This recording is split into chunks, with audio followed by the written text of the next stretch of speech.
السلام عليكم ورحمة الله وبركاته. الحمد لله، اللهم لك الحمد كله ولك الملك كله وبيدك الخير كله وإليك يرجع الأمر كله، علانيته وسره لك الحمد، إنك على كل شيء قدير. الحمد لله ثم الحمد لله، أشهد أن لا إله إلا الله وأشهد أن محمد رسول الله. فاللهم صل وسلم وبارك على سيدنا محمد وعلى آله وصحبه وسلم تسليما كثيرا. أما بعد، فيا أيها الناس اتقوا الله فقد فاز المتقون. Ma'asyiral muslimin rahimakumullah, izinkan kami mengutip salah satu pesan guru besar hadis, pakar di bidang hadis abad ini dari Mesir, Asy-Syaikh Ahmad Umar Hashim. Beliau menyatakan, la takhaf ma damat silatuka billahi wathiqah, la takhaf ma dumta mubta'idan 'anil muharramat wa mukthiran min at-ta'at, la takhaf min ayyi shay'in rawwa'ak, la takhaf kun ma'allah yakun rabbi ma'ak, wa idza nabaka karbun fastabir wad'u maulaka wajaffif admu'ak. Ma'asyiral muslimin rahimakumullah, jika diterjemahkan kurang lebih seperti demikian: jangan pernah khawatir selama hubungan Anda dengan Allah sangat kuat. Jangan pernah takut selama Anda menjauhi maksiat dan memperbanyak ketaatan. Jangan pernah sekali-kali takut dari apapun yang mengganggumu. Kun ma'allah, istiqomahlah di jalan Allah. Allah akan selalu membersamai Anda. Dan ketika musibah datang, fastabir, bersabarlah dan mengemislah kepada Allah dengan linangan air mata. Ma'asyiral muslimin rahimakumullah, berikut yang disampaikan oleh Asy-Syaikh Ahmad Umar Hashim merupakan pelajaran penting bagi kita semua, agar kita tidak terlalu merisaukan rezeki, agar kita tidak terlalu merisaukan hal-hal duniawi. Tidak jauh berbeda dengan apa yang disampaikan oleh Imam Al-Ghazali, di mana beliau menyatakan, barang siapa yang menghabiskan waktu berjam-jam lamanya untuk mengumpulkan harta karena takut miskin, maka dialah sebenarnya orang yang miskin. Ma'asyiral muslimin rahimakumullah, pertanyaannya kemudian, mengapa kita manusia masih selalu khawatir dengan rezeki?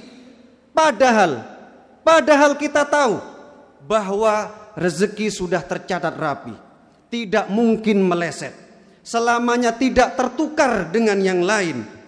Jawaban tepatnya, ma'asyiral muslimin, manusia seringkali lalai dan cenderung mudah mengeluh, tidak pandai bersyukur.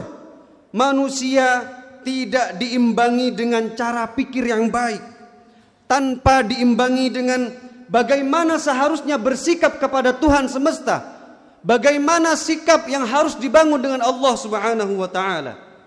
Ma'asyiral muslimin rahimakumullah, Anda boleh saja mencari pembenaran, boleh saja Anda mencari pembenaran bahwa manusia tidak akan pernah lepas dari rasa takut dan khawatir, sebagaimana disinggung dalam ayat 155 Al-Baqarah, wala nabluwannakum bisyai'im minal khaufi wal ju'i wa naqasim minal amwali wal anfusi wath thamarat wa basyiris sabirin. Dan kami pasti akan mengujimu dengan sedikit ketakutan, kelaparan, kekurangan harta, jiwa, dan buah-buahan, dan sampaikan kabar gembira bagi orang-orang yang bersabar.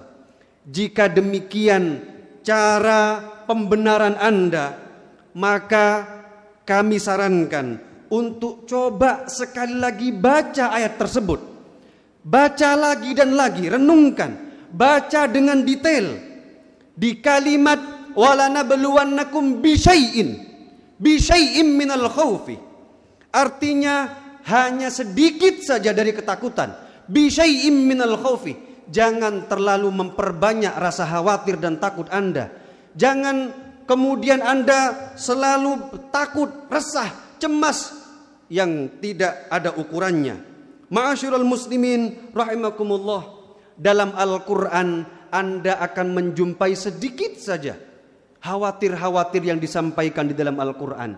Yang banyak apa? Yang banyak adalah pernyataan-pernyataan Allah agar mampu mengikis ketakutan dan kekhawatiran kita.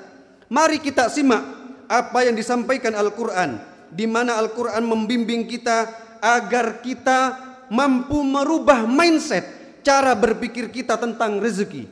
Yang pertama, ma'asyiral muslimin rahimakumullah, wa ma min dabbatin fil ardi illa 'ala Allahi rizquha.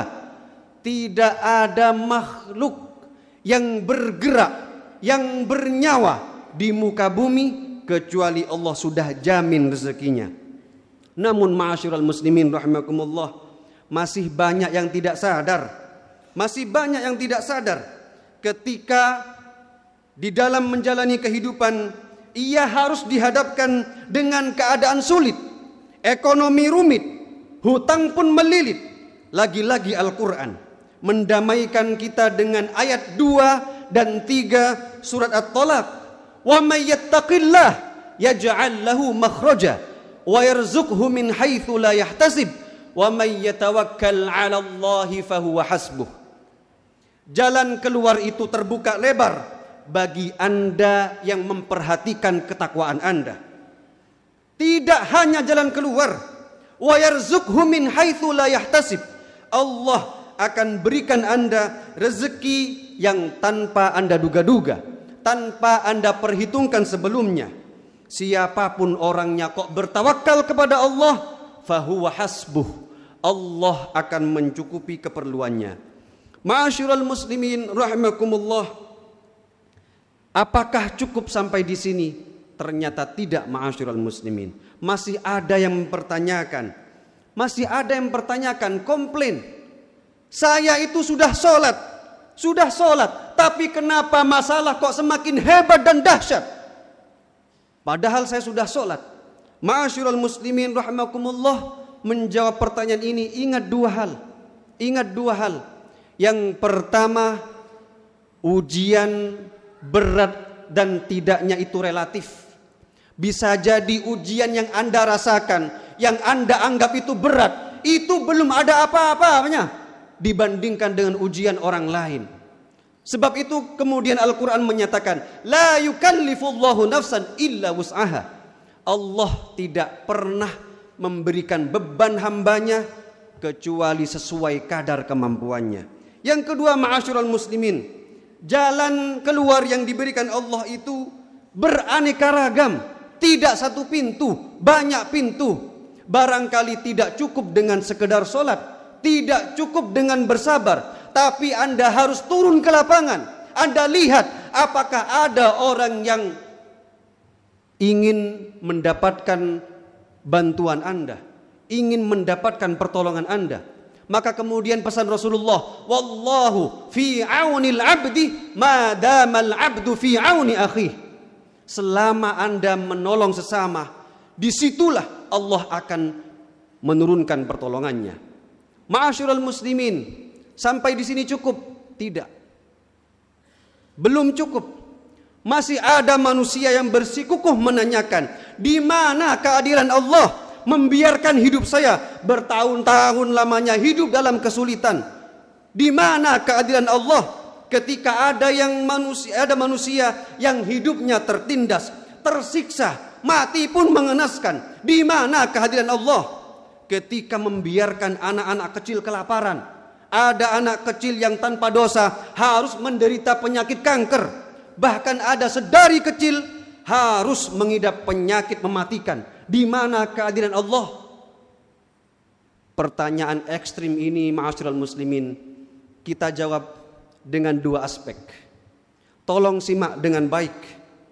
Pertama, kehidupan ini tidak titik pada kematian.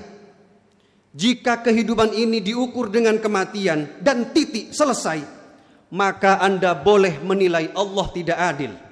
Apabila setelah mati tidak ada hari kebangkitan, tidak ada hari pembalasan, tidak ada hari perhitungan amal, maka Anda boleh mengatakan Allah tidak adil.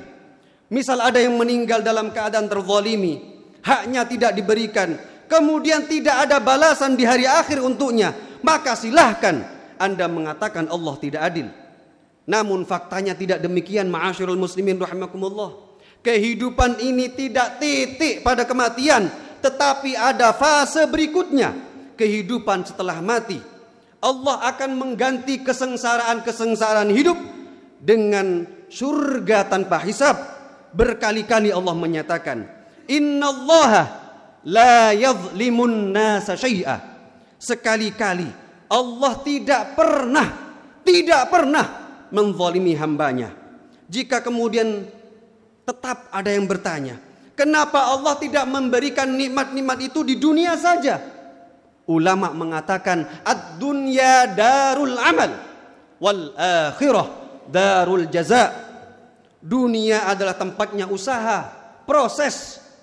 Wal akhiratu darul jaza. Dan akhiratlah tempat yang pantas di mana diberikan pahala dan balasan. Itu jawaban dari aspek pertama, ma'asyiral muslimin rahimakumullah. Aspek yang kedua kaitannya erat dengan logika. Hukum keadilan dan ketidakadilan antar manusia itu diukur ketika ada interaksi dengan sesama, dengan orang lain. Anda merampas hak orang lain, ini namanya kejahatan dan kezaliman. Ketika Anda memakai barang orang lain atau membawanya tanpa izin, ini namanya kriminal. Tetapi apakah hal semacam ini juga ada pada Allah?